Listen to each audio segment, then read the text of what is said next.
The Road Home, a gay coming-out romance. Written by Alex Roberts. Narrated by Logan Parker.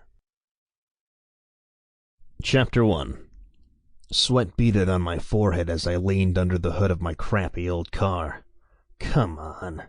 Steam from the engine lifted into the air, and the harsh scent of oil and grease made me cringe. Mother...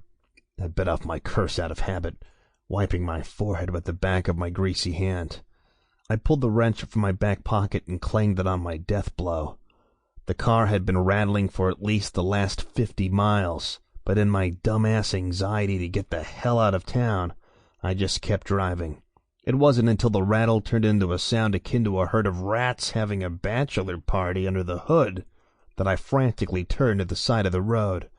My last-minute recognition of just how fucked my car was didn't keep the puff of smoke from billowing out of the radiator, and there she was, a jagged edge of an engine rod pushed right out of the block. I don't know much about cars. I don't even know why I grabbed that wrench, but I knew a couple of things at least.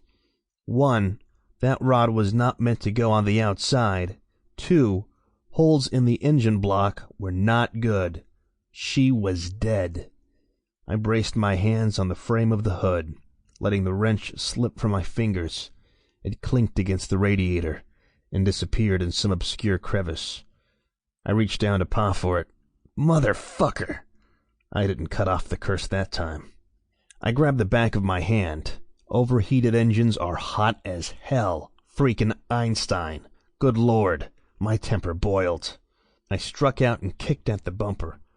It felt good.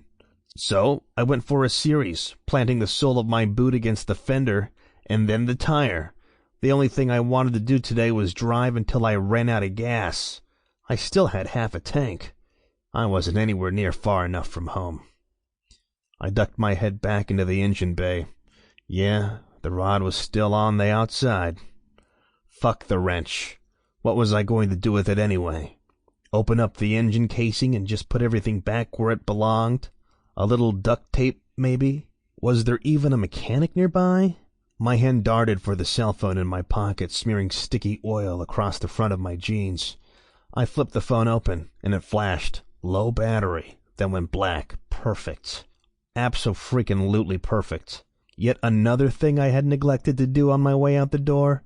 Grab my charger so I could get some battery life back after my all-nighter binge of phone calls and text messages. This just wasn't my day. I had no idea what the hell I was doing, let alone where. Sample complete. Ready to continue?